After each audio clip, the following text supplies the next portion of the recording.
And it is time once again for another AEW Dynamite review here on the Mr. Warren Hayes Show. Hi, how are you? I'm Warren, your humble servant. We will be talking about last night's edition of AEW Dynamite. Wait, what night is that exactly, Warren? I'm confused in my dates. I can't keep up. Well, we're specifically the April 2nd edition of Dynamite, 2025, by the way. I, of course, am recording this on the Thursday, the day after.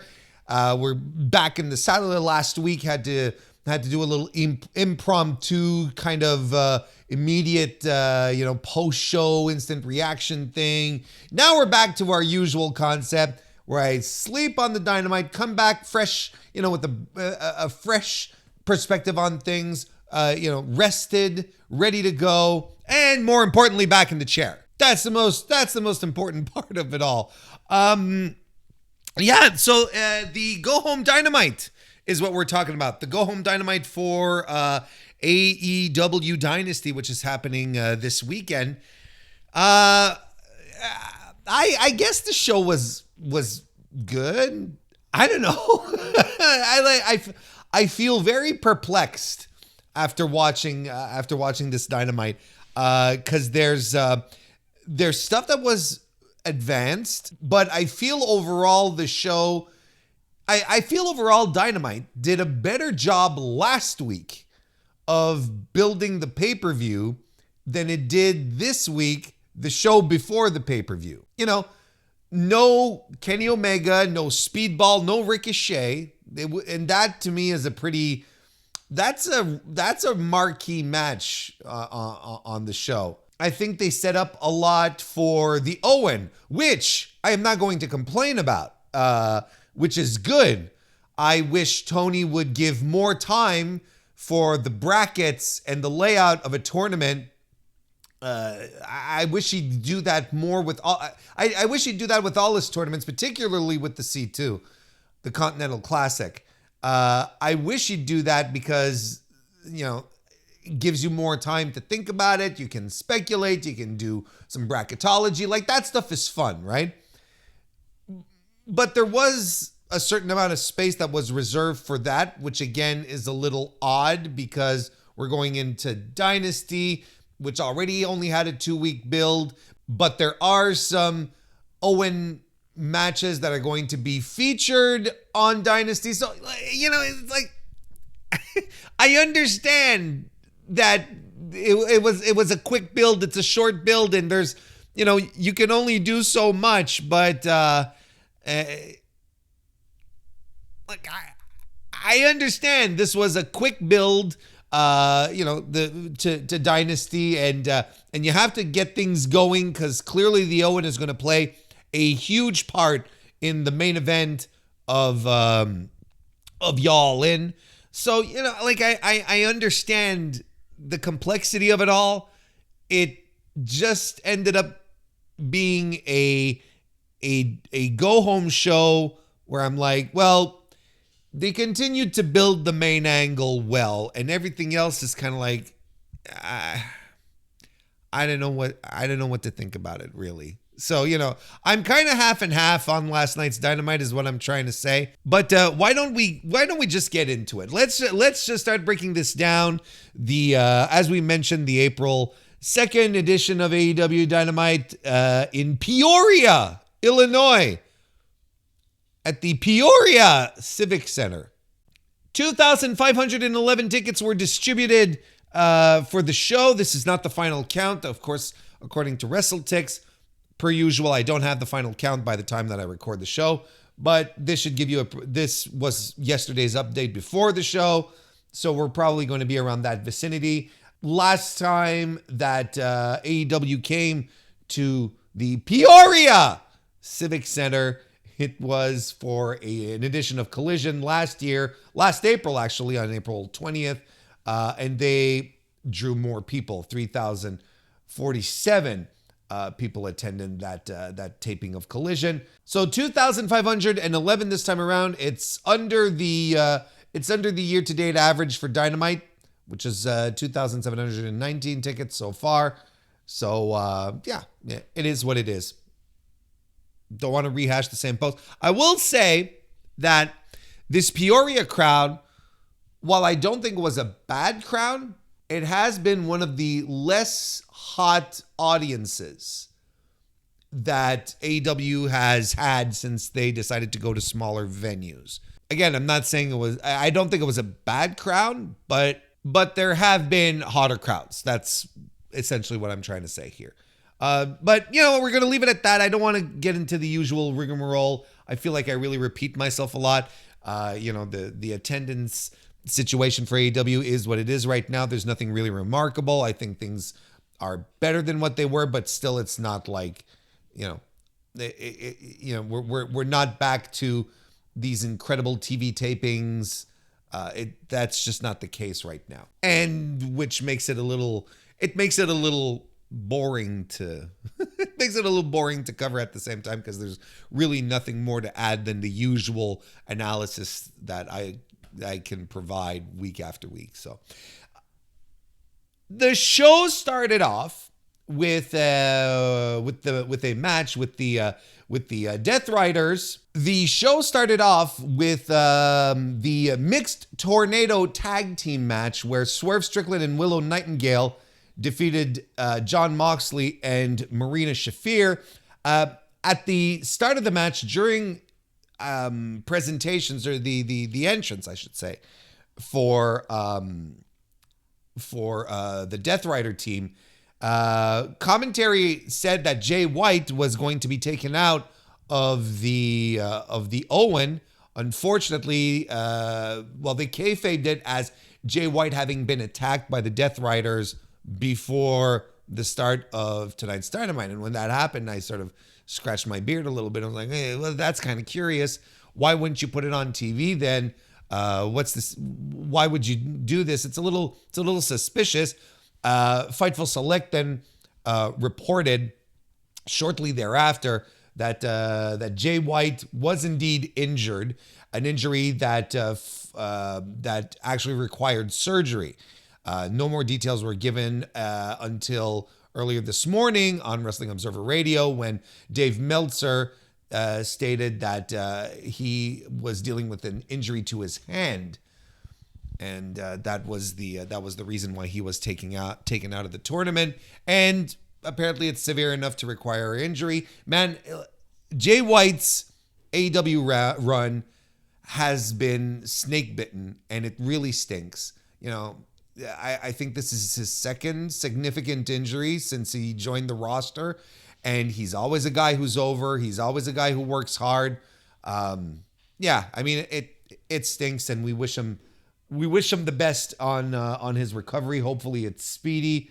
There's no time frame at all. We don't know exactly what the nature of the injury is.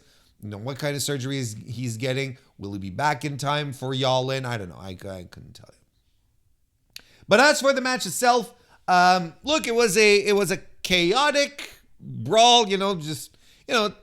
Tornado tag team. They did this to avoid having to do the mixed tag rules, where if someone of your gender tags in, you have to tag out, kind of thing. You have to come in, right? And the other gender gets, hits the bricks, gets out of the ring. And if you want to do that, this is at this point, right? If that's what you want to do, and you're going to do the tornado tag match, and you want to do like plunder and stuff like that, you know what? Just go ahead and do straight up intergender matches. Like right now, this was the most blatant way to sort of dance around the idea of, hey, this is not intergender here.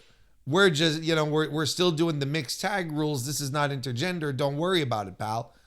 And I'm sort of looking at, and looking at the match going on. I'm like, this could be like, they're just really focused on pairing each other off. But, they got rid of all the rules, all the constraints that come with a mixed tag team match, that infuriate me and I think are stupid. And, I think it takes away from the match more than it actually gives. Anyway, look, you might as well just, live with it and go with it. That's your thing, right? It just do the intergender stuff. That's it. Anywho, this match started off before the bell. They started throwing hands and whatnot. I thought it was good, solid, chaotic, but a little weird. I don't know if I like this match. I think Cage match rated it pretty high. When I say high, like in the 7s.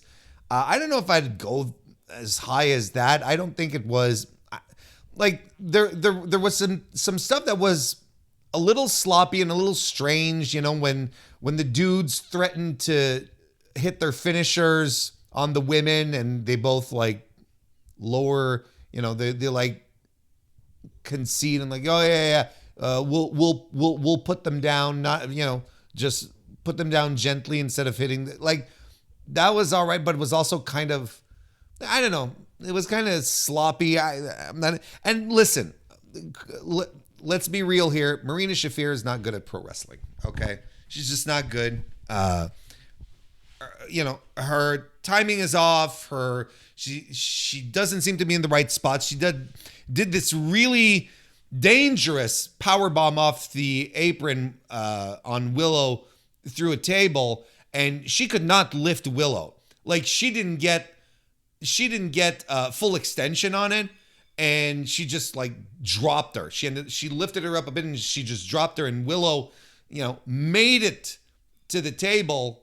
But had that table been just a couple of inches further away, Willow would have hit it neck first, and then we would have had some real neck issues in the match. But yeah, look, Marina Shafir is not very good.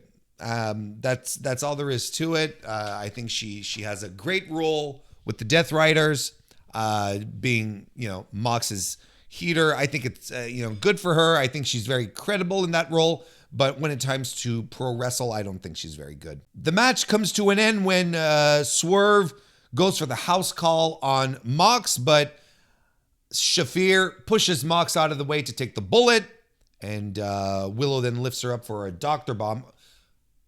The Babe with the power bomb to get the win. I don't know, like not a match that I will not remember. That's fine. I don't think it was particularly good. I think the chaos was really interesting. I think that's what really helped this match, but I don't think this was anything particularly good. Then after the match, Jon Moxley attacks Willow Nightingale as she's celebrating with Swerve, and does the paradigm shift, the death machine. Why am I forgetting the name? Or is it the Death Rider? It's the Death Rider, right? It's the Death Rider. I don't know why I'm drawing a blank on the name of his finisher, but he does his finisher on Willow, and then such a weird angle follows that would be the impetus for the rest of the evening, really. Where Willow then was completely taken out and injured her neck. Like the minute she got hit by a double underhook DDT, Mox hits the bricks, and then Doc Samson is in the ring, and the medical staff are checking on Willow, and I'm like, what are we doing here? Like, this seemed very strange to me. Why a professional wrestler gets suddenly, taken out by taking a finisher that has been delivered to thousands of people, maybe not thousands, I might be exaggerating, or maybe not. Look at, dozens upon dozens upon dozens of pro wrestlers who, never died like this just by taking a Death Rider. And especially the Death Rider, there's a couple of versions to it too, right? There's versions of the Death Rider that you can kick out of, but like the high angle one, the one where John actually lifts the guy off his feet, and then sort of spikes him down. That's like the definitive Death Rider finish. But if he just does the standard one like he did to Willow, normally people kick out of that. So, and then, commentary started using serious voice.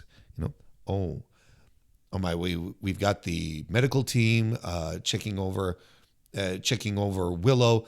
That's just a shame. Such a terrible thing that just happened.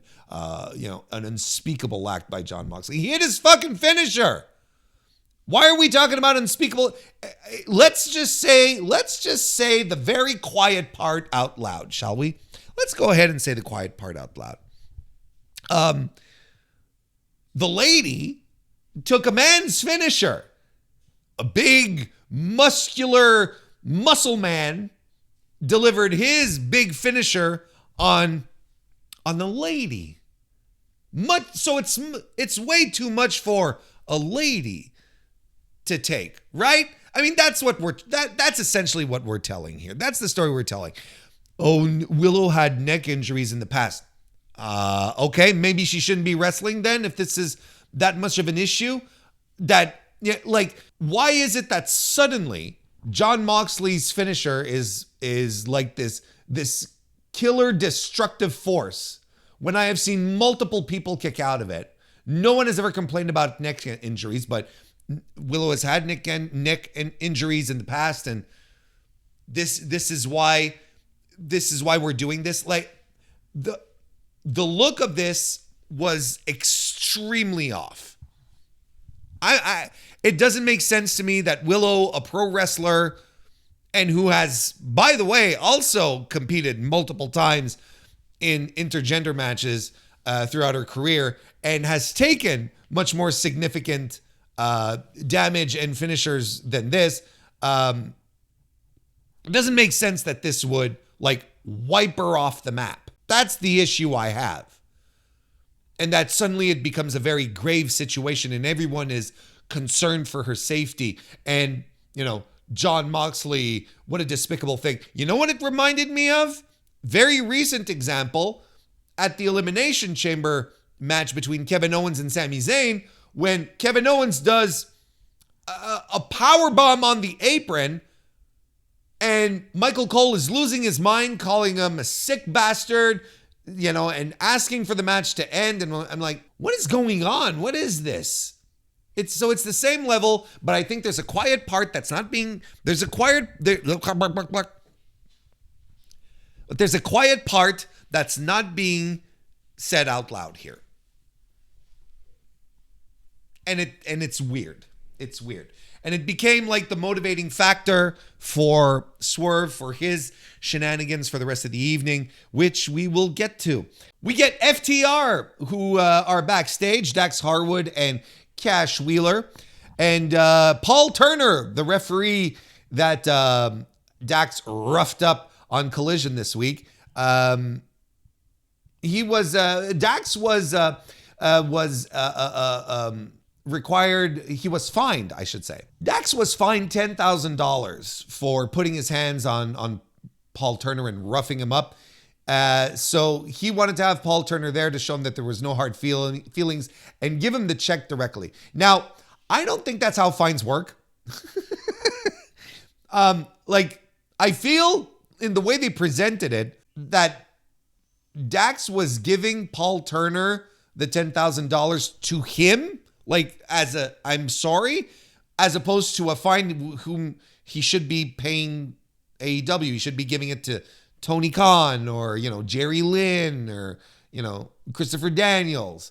You don't give it to the ref directly, right? It's kind of weird. And it really gave me the vibe that he was like, hey, here's 10 grand. And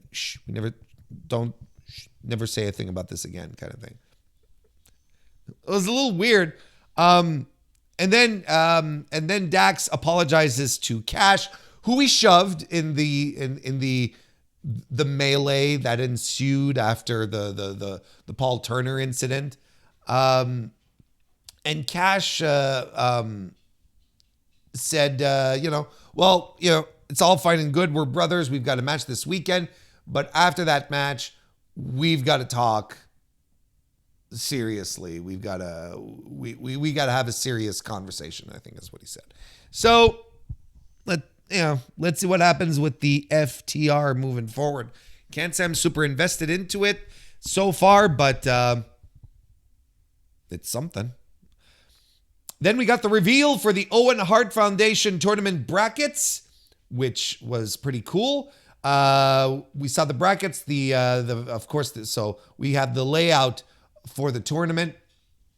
On the men's side, Will Ospreay versus Kevin Knight and Brody King and Konosuke Takeshita are on one side of the tournament to start things off. Fantastic matches, by the way.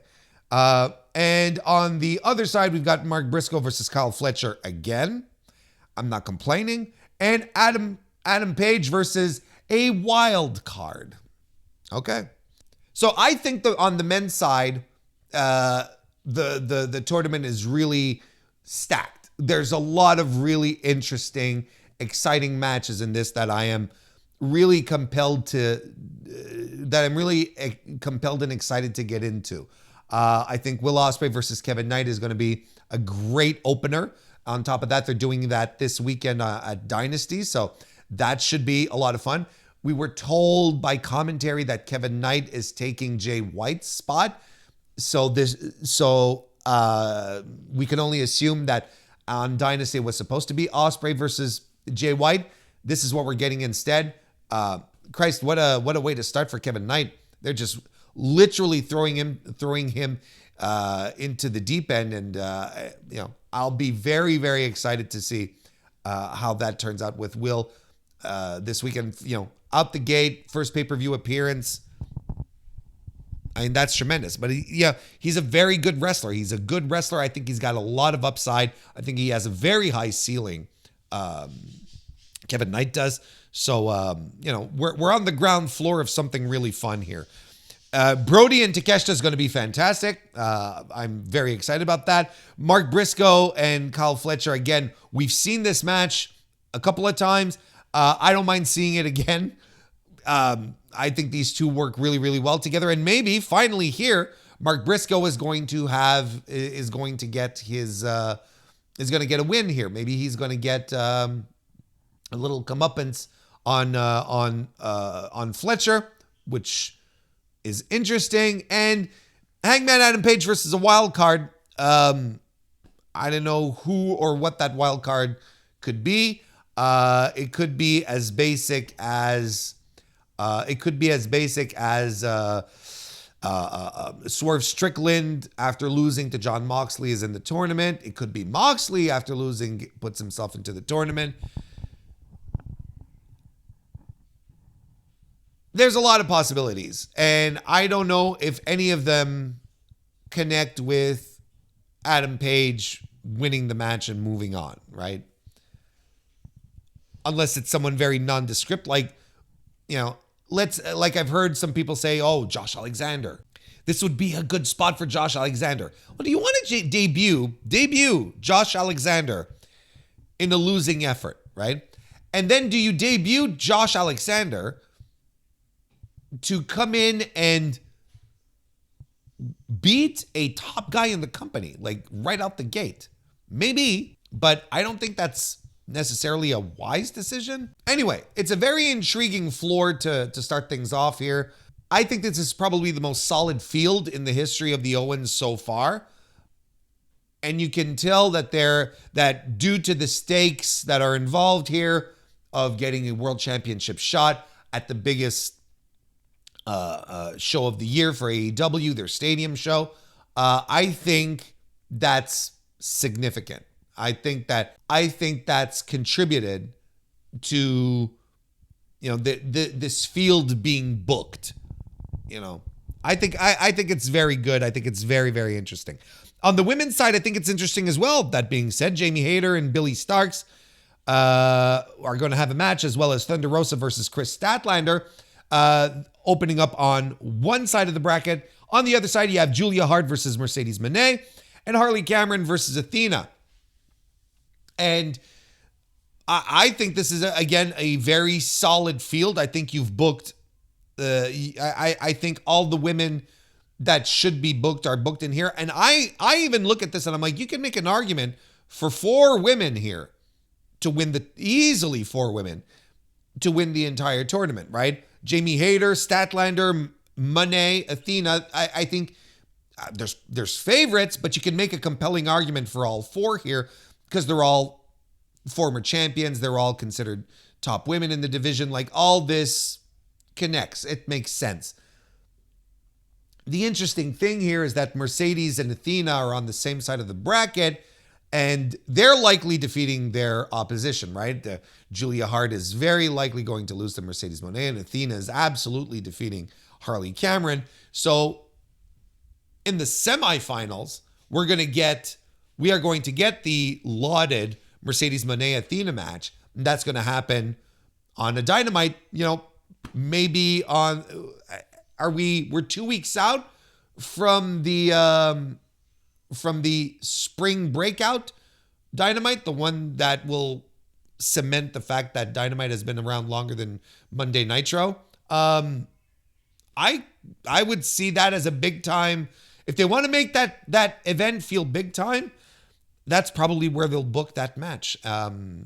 So it's interesting that it's happening in the semifinals, which would lead me to believe that we will be getting, as a lot of people suspected, we will be getting Athena versus Mercedes Moné at Y'all In.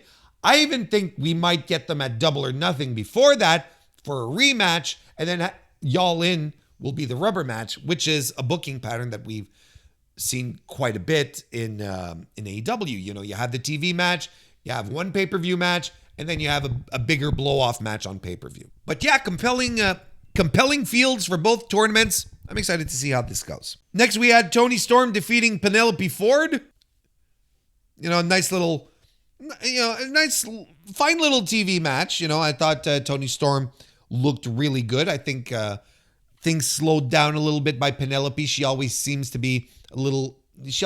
lack a little confidence in things and in being set up for moves and stuff. And it has a tendency to slow down the match a little bit. But I thought Storm looked great here. It was hard hitting. And yes, there was a tongue that was bit. It's a Toni Storm match. What do you want from me? Penelope Ford hit a moonsault outside of the ring. But Toni landed the Storm Zero to put Ford away. And then after the match, we get a bit of a stare down with Megan Bayne, who showed up. I'm gonna do a preview of Dynasty later today. If you're watching this on Thursday, later today on stream. But I just want to add this little tidbit, this little nugget here. I don't know why people are suddenly, we're so excited to get Toni Storm back as champion, and now suddenly everyone wants Megan Bayne to beat her. And I'm sorry to say, folks, this is not how you build a star. That's not how you do things. And right now, your star, one of the top people in your company right now, is Toni Storm. And this happened not just because of the timeless gimmick, because of the effort that was put into booking her and making her come across as a champion and being strong. Toni Storm right now has never been this hot, has never been this popular. Even if you were a fan of the timeless gimmick when it started, it's not even close to being as big in the company as it is right now. So why would you go ahead and throw away a story which ultimately served to put Toni Storm over as a superstar, and it worked? Why would you throw that away right now to go and belt up someone new who is unproven in your company, right? Most importantly, unproven in your company, you don't know if they're going to be a draw, if they're going to be a dud. You have no clue. Why would you do this out the gate? It doesn't make sense. If AEW does do this on Dynasty this weekend, and have Toni Storm drop the title to Megan Bayne, we can talk a little bit about booking malpractice or confusion, not understanding. They literally spent the past year, 18 months, building Toni Storm into an unstoppable force, a true to form superstar.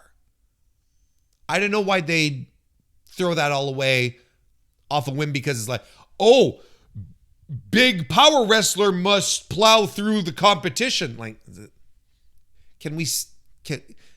there's some moments that it's really, really relevant to do it. In this circumstance, I don't know. If they had built Megan Bayne for a few months, steamrolling through competition, but they saddled her up almost immediately with Toni. Like, the minute she was done with Chris Statlander, she was laser focused on Toni. I don't know. I don't see it. It doesn't make sense to me. But that's just a little sidebar here.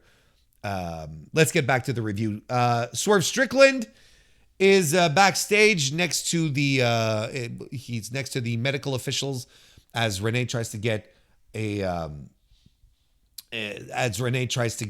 word in to see, well, how's Willow's medical condition, and Strickland basically puts over that she's resilient and strong. And yet, anyway.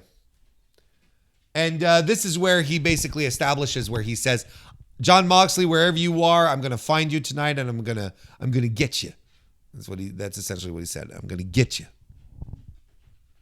And we had the MJF and Hurt Syndicate segment. Bobby Lashley and MVP came out. Shelton Benjamin, nowhere to be found. Apparently he was grounded because of the tornadoes. The weather was really bad across the United States yesterday, I think.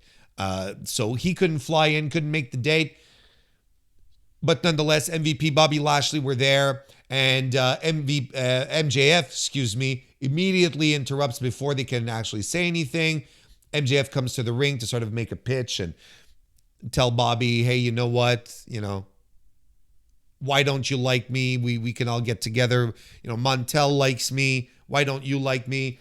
Bobby Lashley says, I don't trust you. You got to prove yourself to me. MJF says, I got to prove myself to you. Okay, bye-bye. And he leaves. And something bad is going to happen with that, right?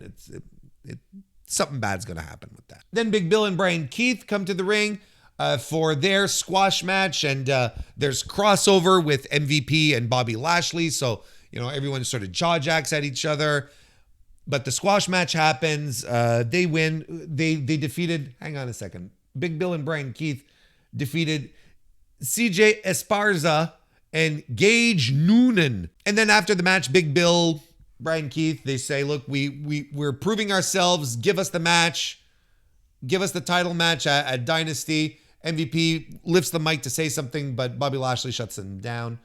I thought the match for Dynasty was booked. Apparently it's not. That's still the thing we're doing.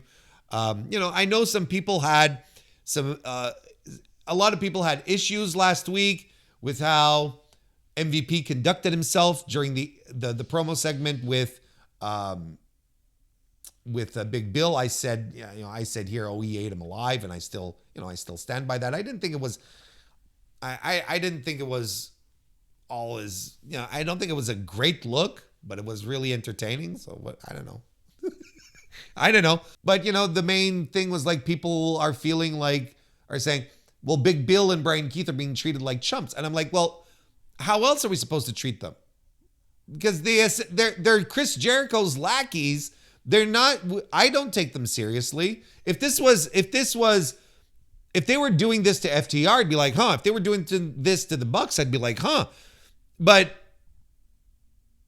Big Bill and Bryan Keith, I don't know. I think they have every right to, I think it makes perfect sense, especially in how the Hurt Syndicate set up present themselves. I think it makes sense that they big dog their opposition. I think it makes sense to begin with. And there's no way they'd see these guys as, credible threats like the Outrunners. There's no way the Outrunners should have been positioned as credible threats. So Big Bill and Bryan Keith, they're Chris Jericho's lackeys. They're not a tag team. They're two guys who tag together, out of convenience. I don't know. It doesn't bother me. it doesn't bother me that they're getting big dogged. It feels fine to me. Mercedes Moné is backstage with Renee Paquette, and she finds out that will be tag teaming this weekend on Collision with Harley Cameron against Athena and Julia Hart, and the puppet is back, and Harley Cameron tries to come up with a wacky name, and hilarity ensues, I guess. Kevin Knight and Will Ospreay defeated Blake Christian and Lee Johnson. I like this match. I thought this was fun. Fast pace, high flying. They do the baby faces do stereo dives to the floor. Kevin Knight drop kicks Blake Christian off the shoulders, of Lee Johnson into a poison run, which was a fun little spot, and a big splash for the win. So he picks up the win for his team. And then it was announced there, Tony Schiavone grabbed the microphone and said that your match, Kevin Knight and Will Ospreay in the Owen, will be happening this weekend at Dynasty. So they shook hands. They look forward to it. But Kevin Knight also sort of held on to the hand, a little machismo, a little ego, just getting a little dig in. I thought it was fine.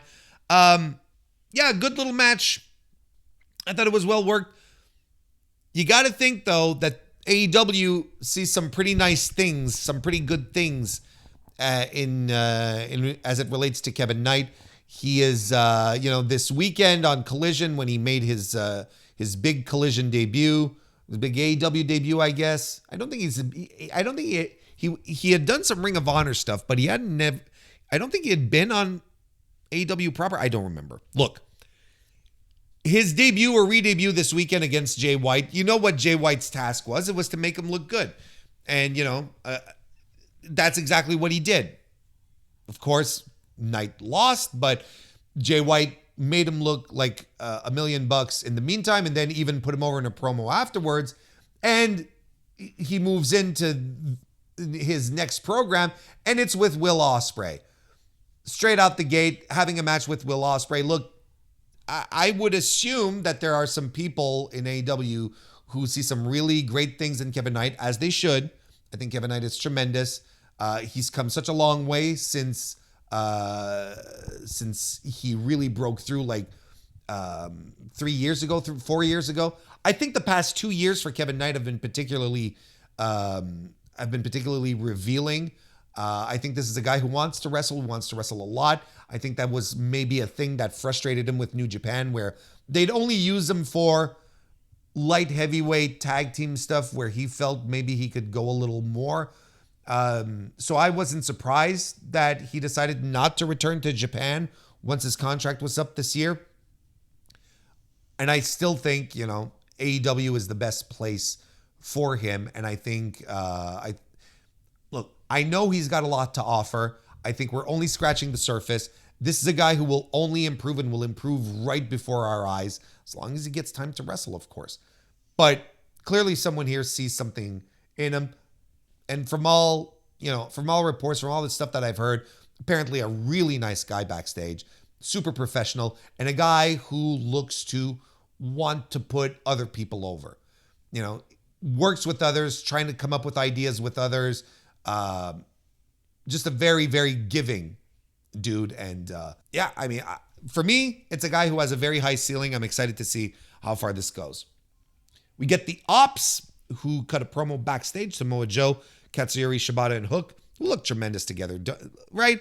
Like, as far as the trio goes, these guys, they all look like badasses together. It's tremendous. It's really good stuff. You got Hook in the back, being Hook, Samoa Joe cutting the promo, and then you got Shibata there just standing there silent, arms crossed. It's fantastic stuff. Brody King defeated Lance Archer. Yeah, this was all right. This was fun, right? Big old beefy fight. Lots of punches, lots of chops. You don't see Lance Archer's chest get blistered up all that often, right? That's fine. They goes to the floor. There's Don Callis interferes. There was another Don Callis impersonator, which I really hope that becomes a thing. Not as good as the Don Callis impersonator from last week. That one was that's the bar.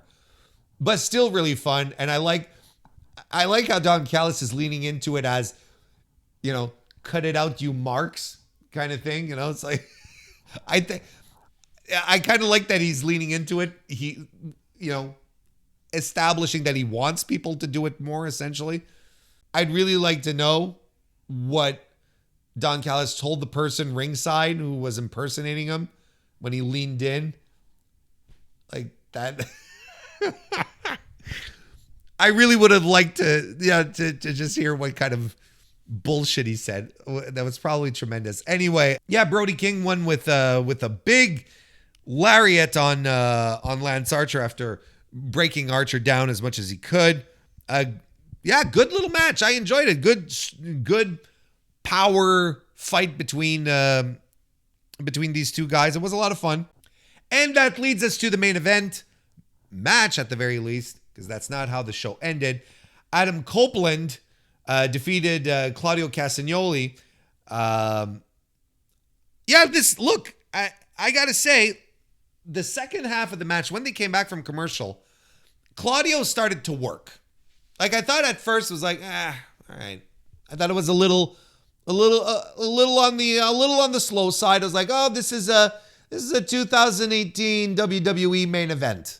This is what I'm watching right now. But then, when we come back, Claudio starts to work, and the crowd wasn't really into it, I found, right up until this point. Claudio does that power slam on the apron. And I think from that point on, everyone was like, oh, okay, now we're getting serious. Now we've got something cooking here. This was tremendous. Because that's really when the match started to pick up, with Claudio doing all sorts of Claudio things, the uppercuts, the big swing, and so on and so forth. Adam Copeland has a bit of a hope spot, interrupts the momentum with a big boot, but Claudio comes back, lands the neutralizer. The ref gets distracted because of chairs, because Claudio wants to concerto Copeland, because the story is that Adam Copeland took Claudio out with the concerto, so he's got a bone to pick here, right? On top of the pay-per-view match this weekend. But Claudio sets up the chairs for the concerto. The referee, it's Bryce Remsburg, so, he takes his sweet time with the chairs, probably telling the guy again to break the chair apart, whatever. And meanwhile, Adam Copeland low blows Claudio. Now, is this an indication that Cope is turning heel? Is this a little sign here that Copeland might be turning a little more to the dark side of things? Maybe. Frankly, I don't really care. I don't know where. I don't exactly see the path for the FTR Adam Copeland thing. Anyone who is wishing for the split of FTR is, I think I think it's wishful thinking. I don't think that's happening. I really don't think that's in the cards. I've heard rumors that Copeland and Christian Cage might finally come back together for the final Edge and Christian run. I don't know. Am I into that? I'm into Christian Cage. I don't know about the rest. Look, I think this is a divisive main event. I think a lot of people thought it stunk. I also think a lot of people have brutally turned on Edge at the same time, on Adam Copeland. I, for one, thought this was perfectly well worked. I think Claudio did a lot of the heavy lifting. He turned a potential true to form snoozer into something which wasn't bad. I don't think this main event was bad in the slightest. Did I think it was great or anything? No, I thought it was a very perfectly competent main event, television main event match. I thought it was a perfectly competent television main event match that told a little story, had a little fragment of something for the future. And yeah, that's what it was. Edge got the win. Adam Copeland got the win. See, I called him Edge once, and then now all I can do is call him Edge over and over again. I shouldn't have done that. I've poisoned the well. I've poisoned the well of my brain, which is already, unpurified. we're not exactly, it's not exactly a bubbling brook, not bubbling, see what I mean? It's not exactly a babbling brook, trickling down from the Swiss Alps. That's what I'm trying to say. Hopefully that made sense. Let's move on. Renee goes back to find Swerve to get an update on Willow, but Swerve is on the hunt. He's on the hunt for Jon Moxley. But then the doors behind them crash open, and it is the Hangman, Adam Page, who runs in. And they have an argument. They start shouting at each other. Hangman, basically says, you're wasting your time chasing this belt because I told you you will never be world champion again. And the conversation, or the argument, I should say, goes personal, right? Because they're all bringing up the evil shit that they did to each other. And by the way, we should mention, before all of this happened, I should mention this, Swerve and Nana were arguing again before all of this happened. Away from the microphone. So you couldn't quite pick up what they were arguing about, but Nana sort of stormed off angrily. Nana's trying to be the businessman and probably telling him, focus on the match this Saturday, stop being a dick. But Swerve is like, I got to get my hands on Moxley. Look at what he did to Willow. That's probably what the argument was about. But again, a little more tension between the two. So back to the argument, Hangman says, you broke into my house. Swerve fires back and says, you burnt down my house. Page responds, you deserved it. To that, Swerve says, I know. And it takes Page aback, takes all of the viewing audience aback, where they're like, wait a second, is this an admission? We're getting a little storyline bump. And per usual, when confronted by something that rocks his worldview, the Hangman doesn't know what to do and walks away. Storms away, I should say. A very Hangman thing to do. Whenever something happens that goes against what he was expecting, he turns tail. He's like, oh shit, I don't know what's going on. I gotta say, I enjoyed this a lot. I thought this was tremendous. And it sort of throws a wrench in what I was thinking that what they were setting up for Y'all In, where I really thought they were going to go with Hangman and Swerve fighting each other. But it may seem that that's not exactly the plan. At the very least, they're not pushing forward for another violent, bloody battle, I don't think. Of course, things can change on a dime here, but I think this was interesting. And it took a lot of people by surprise. The Hangman fans and the Swerve fans, they were all excited about this. I think it's interesting that Swerve has finally accepted the reality that Hangman did nothing wrong. And it's crazy how these two guys come together and it just lights the fan base on fire. These are the guys that people want to see. A couple of weeks ago, when we were talking about Revolution, the build and in the post Revolution glow, I guess, we were talking about how AEW has gone back to doing a good job of putting people on TV that the audience wants to see, like Kenny, like the Hangman, and in spots that the audience wants them as well. Kenny as a top guy, babyface, turning the Hangman again. MJF being in a prominent spot, but being a heel, because that's what we don't want to. We don't want to cheer for MJF. We want to. He's a son of a bitch. Swerve in prominent spots. There was a lot of this talk, right? And I used that to contrast with Jon Moxley and Adam Copeland, a match that nobody really wanted. That no one really wanted Adam Copeland in the main event spots. And now I look at what they did with Hangman and Swerve here, and I'm like, is this something we're building to? Because you're putting two guys that the crowd wants to see, but in a new environment with something new for them. Is this something that the audience wants to see? No doubt, because these are two of the most over guys in the company. You could probably argue top three, most over guys in the company. Top 4 if you want to throw in Toni Storm in there. Like, I don't know exactly what they're going to do.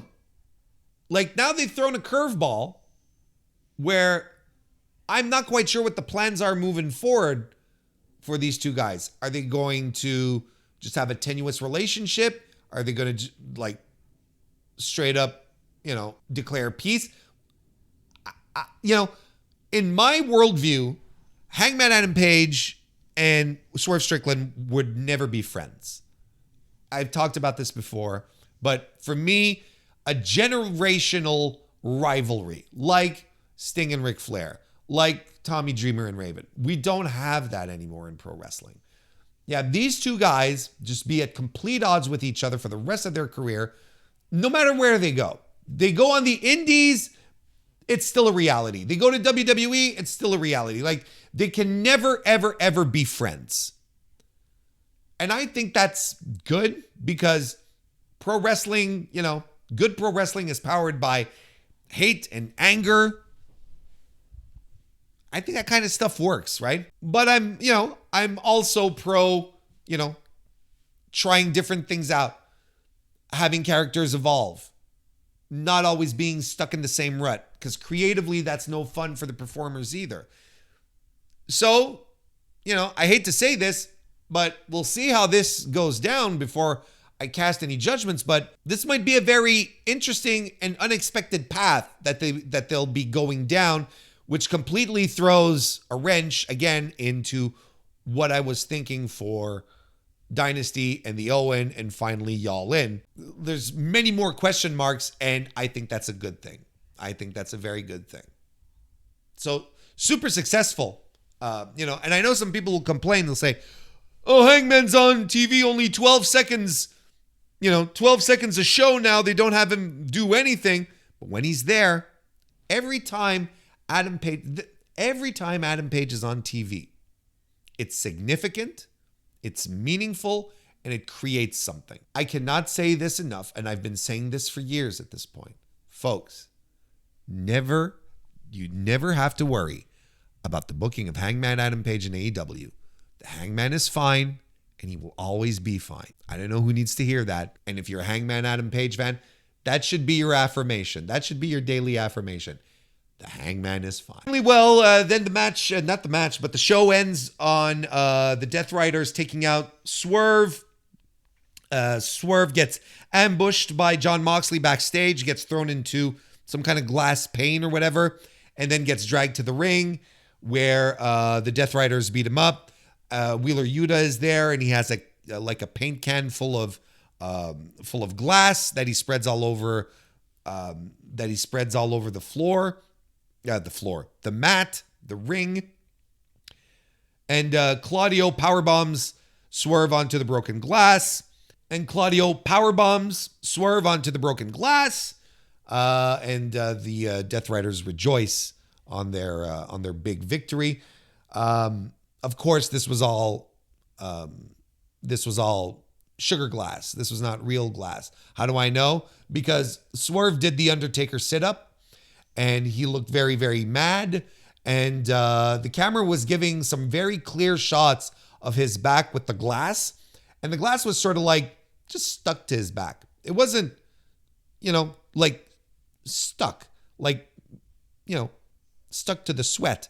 It wasn't like piercing his skin or anything. There wasn't any blood. You're like, well, don't use this visual. Now you're ruining the thing because you're showing the back. And the back is not fucked up. Not that I necessarily wanted him to bleed or get his back fucked up, but if you're going to do the glass spot with fake glass, at least use your camera work to not sort of make it obvious that it's all phony. Then it sort of takes away from the moment, even though it was obvious from the get-go that it was sugar glass, which is fine, by the way. Don't need to be cutting themselves for me every week, without end. They don't have to do that. Not for me. Not for me. So there you have it. Last night's Dynamite, all wrapped up, all reviewed, all put away, nice and neat. So if you want a AEW Dynasty preview, join the Mr. Warren Hayes Show channel. You can either watch it live while I'm streaming it later tonight if you're watching this on Thursday, or if not, it's going to be clipped and made available will be made available for the as a clip on the YouTube channel, though. So, go ahead and subscribe over there. Otherwise, listen, I will be back with another Mr. Warren Hayes Show next week, next Wednesday, and another Dynamite review on Thursday. Thank you, everyone, for being here. I hope you enjoyed it. Leave a like if you're watching this on YouTube. 5-star review on Apple Podcasts, 5-star rating on Spotify. Hope you have a great rest of your week. Thank you again for listening. Go watch some Randy Orton and get back to me. And I'll see you next time.